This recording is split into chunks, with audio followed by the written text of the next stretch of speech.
السلام علیکم فرینڈس۔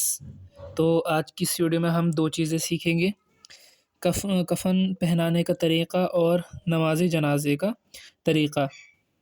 اس سے پچھلی ویڈیو میں ہم نے جنازے کو جو ہے نہلانے کا طریقہ سیکھا تھا۔ آج اس ویڈیو میں ہم کفن پہنانے کا طریقہ اور نماز جنازہ کا طریقہ سیکھیں گے۔ تو سب سے پہلے کیا ہے، میت کو غسل دینے کے بعد بدن کسی کپڑے سے آہستہ پوچھ لیں تاکہ کفن تر نہ ہو۔ ٹھیک ہے، کفن کیا ہو، تر نہ ہو، اس طریقے سے آپ کو پوچھنا ہے۔ اور کفن کو 1 یا 3 یا 5 یا 7 بار دھونی دے لیں، اس سے زیادہ نہیں۔ پھر کفن یوں بچھائیں کہ پہلے بڑی چادر، پھر آزار کہتے ہیں تہبند کو، پھر کفنی، پھر میت کو اس پر لٹائیں، یعنی بڑی چادر آپ بچھا دیں اور کفنی پہنائیں، اور داڑھی اور تمام بدن پر کیا ہے آپ خوشبو ملیں، اور مواضع سجود یعنی ماتھے، ناک، ہاتھ، گھٹنے اور قدم پر کافور لگائیں۔ جو جوڑ ہوتے ہیں اس پر جو ہے آپ کو کافور لگانا ہے۔ پھر تہبند لپیٹیں، پہلے بائیں طرف سے، پھر داہنی طرف سے، پھر لفافہ لپیٹیں جو بڑی چادر ہوتی ہے۔ پہلے کیا کرنا ہے آپ کو، اس میں کیا تھا، کفنی، پھر میت اس کو لٹا دیں۔ پہلے آپ کفنی پہنائیں گے، کفنی جو ہوتی ہے کرتے کی طرح ہوتی ہے لیکن اس میں جو ہوتے ہے سلائی نہیں ہوتی ہے۔ اس کے بعد جو ہے آپ کو تہبند پہنانا ہے، اس کے بعد بڑی چادر کو آپ کو لپیٹنا ہے، پہلے بائیں پھر دائیں تاکہ داہنا اوپر رہے۔ ٹھیک ہے، اور پاؤں کی طرف باندھیں، پہلے پاؤں کی طرف باندھیں گے، پھر اڑنے کا ڈر نہ ہو اس لیے باندھتے ہیں۔ عورت کو کفن پہنا کر اس کے بال کے دو حصے کر دیں اس طریقے سے، پھر اس کو سینے پر ڈال دیں، کفنی اور اوپر سینے کی اوپر ڈال دیں، اور اوڑھنی آدھی پیٹھ کے نیچے سے بچھا کر سر پر لا کر منہ پر مثل نقاب، جیسے نقاب کرتے ہیں اس طریقے سے آپ کو منہ پر جو ہے ڈال دیں کہ سینے پر رہے، کہ اس کی لمبائی آدھی پیٹھ سے سینے تک ہے، اور چوڑائی ایک کان کی لو سے دوسرے کان کی لو تک اتنی چوڑائی ہونی چاہیے اوڑھنے کی۔ اور یہ جو لوگ کیا کرتے ہیں کہ زندگی کی طرح اڑاتے تھے، محض بے جاؤ خلاف سنت ہے، کیا ہے، خلاف سنت ہے۔ پھر بدستور آزار و لفافہ لپیٹیں، پھر سب کے اوپر سینہ بند ہے نا، سینہ بند رکھیں، آزار لپیٹنے کے بعد سینہ بند، پھر اوپر سے ران تک لا کر باندھ دیں۔ اس طریقے سے آپ کو جو ہے کفن پہنانا ہے۔ پھر سے بتا دیتا ہوں، مردوں کو کس طریقے سے پہنانا ہے۔ پہلے بڑی چادر آپ بچھا دیں، جو بڑی چادر ہوتی ہے، پھر اس پر کیا ہے آپ کو کفنی، اور اس کے بعد تہبند جس کو آزار کہتے ہیں، کفنی آپ پہنا دیں گے۔ پھر آپ تہبند کس طریقے سے پہنائیں گے، پہلے بائیں پھر دائیں کے اوپر، اس طریقے سے جو بڑی چادر ہے پہلے بائیں پھر دائیں، پھر آپ پیروں کی طرف سے باندھیں گے، پھر سر کی طرف سے۔ اسی طریقے سے جو عورت کا جو ہوتا ہے، پہلے بڑی چادر، اس پہ کفنی، پھر آزار، کفنی پہنا دیں گے، پھر آزار لپیٹیں گے۔ پھر کیا کریں گے، اوڑھنی کو کس طریقے سے پہلے 2 حصے کر دیں گے بال کے، پھر بال کے 2 حصے کرنے کے بعد جو اوڑھنی ہے اس کا آدھا پیٹھ کے نیچے ہوگا اور آدھا سینے کے اوپر ہوگا، اور ایک کان کے لو سے دوسرے کان کے لو تک اس کی لمبائی ہوگی۔ اس طریقے سے پھر کفن آپ یہ آزار، یہ بڑی چادر لپیٹیں گے، پہلے دائیں پھر بائیں، پھر اس کے اوپر اوڑھنی آپ جو ہے کیا کریں گے، سینہ بند لپیٹیں گے۔ اب نماز جنازہ کا میں طریقہ بتا دوں اس میں آپ کو۔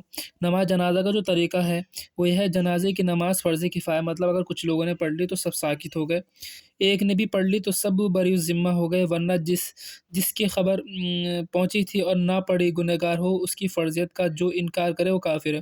اگر نماز جنازہ کیا ہے کہ کچھ نہیں ہوتا ہے، نماز جنازہ یہ سب ایسی چیزیں ہیں، تو وہ کیا ہے، کافر ہے۔ اگر آپ کو خبر پہنچ گئی ہے نماز جنازہ کے لیے، اگر کچھ لوگوں نے پڑھ لی تو سب بری الذمہ ہو گئے، کوئی گنہگار نہیں ہوگا، لیکن کسی نے بھی نہیں پڑھی تو سب گنہگار ہوں گے۔ اب نماز کی نیت میں آپ کو بتا دوں، تو نماز جنازہ کی پہلی یوں نیت کریں، نویتو، تو اس کی نیت اس طریقے سے کرنی ہے، نویتو ان اودی للہ تعالی 4 تکبیرات صلاۃ الجنازۃ الثناء۔ ٹھیک ہے، میں اردو میں بتاؤں گا اس کو۔ الثناء للہ والدعاء لهذا المیت، اقتدیت بهذا الامام متوجہا الى جہۃ الکعبۃ الشریفۃ، اللہ اکبر۔ آپ کو اتنا کہنا ہے، یہ عربک میں ہو گئی۔ پھر میں اس کو اردو میں بتاتا ہوں، اردو میں کس طریقے سے آپ کو جو ہے باندھنی ہے، اس طریقے سے آپ کریں گے۔ نیت کی میں نے نماز جنازہ کی 4 तकबीरों के दुरूद रसूल पाक के, दुआ इस मैयत के, मुँह में रकाबा शरीफ की तरफ, अल्लाहु अकबर या पीछे से इमाम के। फिर कान तक जो है फिर कान तक हाथ उठाकर अल्लाह अकबर कहता हुआ नीचे लाएँ। फिर नाफ के नीचे हस्ब दस्तूर आप बाँध दें और सना पढ़ें, यानी सुब्हानक अल्लाहुम्मा व बिहम्दिका व तबारक अस्मुका व तआला जद्दुका व जल्ल सनाउका व ला इलाहा गैरुक, ये आपको पढ़ना है। फिर बग़ैर हाथ उठाए, फिर आपको जो है हाथ नहीं उठाना है, मैं अभी आपको पूरा तरीका बताऊँगा। बग़ैर हाथ उठाए अल्लाह अकबर कहें और दुरूद शरीफ पढ़ें। बेहतर दुरूद शरीफ वही है जो नमाज़ में पढ़ा जाता है। अगर अगर कोई दूसरा दुरूद पढ़े जब भी हर्ज नहीं। फिर बग़ैर हाथ उठाए अल्लाह अकबर कहे। फिर इसके बाद अपने और मैयत के लिए नीज़ तमाम मोमिनीन और मोमिनात के लिए दुआए जनाज़ा पढ़कर अल्लाह अकबर कहकर हाथ छोड़ दे और दोनों तरफ सलाम फेर दे। मैं इसको फिर से बताता हूँ। सबसे पहले आपको नियत करनी है, जो मैंने आपको नियत यहाँ पर बताई। नियत बाँधने के बाद, नियत करने के बाद आपको अल्लाह अकबर कहकर हाथ बाँधने हैं। हाथ बाँधने के बाद सुब्हानक अल्लाहुम्मा ये पढ़नी है आपको। अगर ये याद नहीं तो वजल्ल स ये वज इसमें बस ये वजल्ल सनाउ का बस ऐड कर रहे हैं। अगर ये भी याद नहीं है तो आप पढ़ेंगे सुबहानक अल्लाहुम्मा, जो आप नमाज़ में पढ़ते हैं सना। इसके बाद फिर अल्लाह अकबर कहेंगे, लेकिन हाथ नहीं उठाएँगे। अल्लाह अकबर कहकर जो है आपको दुरूद शरीफ पढ़नी है, दुरूद इब्राहिमी पढ़ सकते हैं। उसके बाद जो है आपको अल्लाह अकबर फिर कहना है। फिर आप दुआए मैयत पढ़ेंगे, जो मैं भी बताऊँगा। नाबालिग लड़के लड़की और बड़ी औरत, ये सब के लिए मैं बताऊँगा। उसके बाद अल्लाह अकबर चौथी बार में अल्लाह अकबर कहकर आप सलाम फेर देंगे दोनों तरफ। अब यहाँ पे कुछ चीज़ है दे रखी है, ये चीज़ें बहुत ज़रूरी हैं याद करने के लिए। मैयत अगर नाबालिग लड़का है तो तीसरी तकबीर के बाद वो दुआ पढ़े जो नाबालिग लड़के के लिए है। अगर नाबालिग लड़की है तो वो दुआ पढ़े जो नाबालिग लड़की के लिए है, ठीक है? और जिसे याद ना हो बच्चों के लिए भी बड़ी मैयत की दुआ पढ़ लें। मान लीजिए अगर ये दुआ याद नहीं है नाबालिग लड़का या लड़की के लिए, तो जो बड़ी मैयत के लिए दुआ होती है वो आप पढ़ लें। कब्र में मैयत के उतारने वगैरह की दुआ, तो कौन-सी दुआ पढ़ते हैं? मिट्टी डालने पर कौन-सी दुआ पढ़ते हैं? तो मैं आपको बताता हूँ।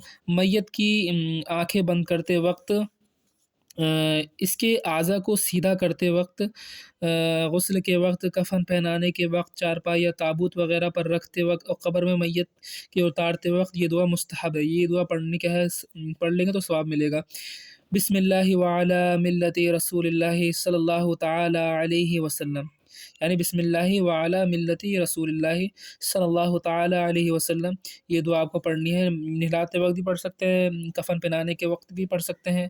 अब कब्र में मिट्टी देते वक़्त आपको क्या पढ़ना है? पहली दफ़ा थोड़ी-सी मिट्टी आप उठाएँगे, कब्र पर डालेंगे, मिन्हा खलक़नाकुम। इसके बाद वफ़ीहा नुईदुकुम, दूसरी बार आप डालेंगे। तीसरी बार करेंगे व मिन्हा नुख़रिजुकुम तारतन उख़रा, तीसरी बार में आप करेंगे, फिर आप सारी मिट्टी डाल सकते हैं, कोई हर्ज नहीं है। ये आप 3 तरीके से आपको जो है ये दुआ पढ़नी है। अब बड़ी मैयत के लिए जो है कौन-सी दुआ पढ़ते हैं? ये दुआ पढ़ते हैं अल्लाहुम्मा अग़फ़िर लिहय्यिना व मय्यितिना व शाहिदिना। ये आप इसको याद कर लें। व गाइबिना व सग़ीरिना व कबीरिना व ज़करिना व उनसाना अल्लाहुम्मा मन अहयैतहु मिन्ना फ़अहयिही अलल इस्लामी व मन तवफ़्फ़ैतहु मिन्ना फ़तवफ़्फ़हु अलल ईमानी। अब इसमें जो है नाबालिग लड़के के लिए जो दुआ है, अल्लाहुम्मा अजअलहु लना फ़रतन वजअलहु लना अजरन व ज़ुख़रन वजअलहु लना शाफ़िअन व मुशफ़्फ़अ। ये जो है नाबालिग लड़के के लिए है। ये दुआ आप पढ़ सकते हैं मैयत के लिए। अब नाबालिग लड़की की अगर मैयत है तो उसमें कौन-सी दुआ पढ़ेंगे? अल्लाहुम्मा अजअलहु की जगह अल्लाहुम्मा अजअलहा लना फ़रतन वजअलहा लना अजरन व ज़ुख़रन वजअलहा लना शाफ़िअतन व मुशफ़्फ़अ। ये दुआएँ आपको पढ़नी है। अगर ये दुआ याद नहीं है तो आप ये बड़ी मैयत वाली दुआ पढ़ सकते हैं, ये जो मैंने आपको बताई यहाँ पर। अब इसमें जो है अगली वीडियो में हम जो है अक़ीक़े का बयान बताएँगे, दुआए अक़ीक़ा, क़ुरबानी का तरीका, ये सब आपको बताएँगे। तो आज की वीडियो में हमने क्या-क्या बताया, नमाज़ जनाज़ा का तरीका, किस तरीके से आप पढ़ते हैं। पहले नियत करनी है, फिर उसके बाद जो है अल्लाह अकबर कहकर सना पढ़नी है, फिर दुरूद शरीफ पढ़नी है अल्लाह अकबर कह के, लेकिन हाथ नहीं उठाना है। फिर उसके बाद जो है अल्लाह अकबर कहकर ये दुआ पढ़नी है बड़ी मैयत के लिए। अगर मैयत बड़ी है, नाबालिग लड़का या लड़की है तो उसके लिए आपको ये दुआ पढ़नी है। फिर अल्लाह अकबर कहकर सलाम फेर देना है। फिर कब्र पर मिट्टी डालने की दुआ बताई, मिन्हा खलक़नाकुम एक बार डालनी है। फिर फ़ीहा नुईदुकुम दूसरी मरतबा, व मिन्हा नुख़रिजुकुम तारतन उख़रा तीसरी मरतबा। और जब भी आ जाए वुज़ू या कफ़न पहनाएँ, जो भी गुस्ल में करें, तो इन सब चीज़ों में आपको ये दुआ पढ़नी है, बिस्मिल्लाह व अला मिल्लति रसूलिल्लाहि सल्लल्लाहु तआला अलैहि वसल्लम। अगर ये वीडियो अच्छी लगे तो इसको लाइक करें, शेयर करें अपने फ्रेंड्स में, ताकि वो भी इन चीज़ों को सीख सकें। السلام علیکم۔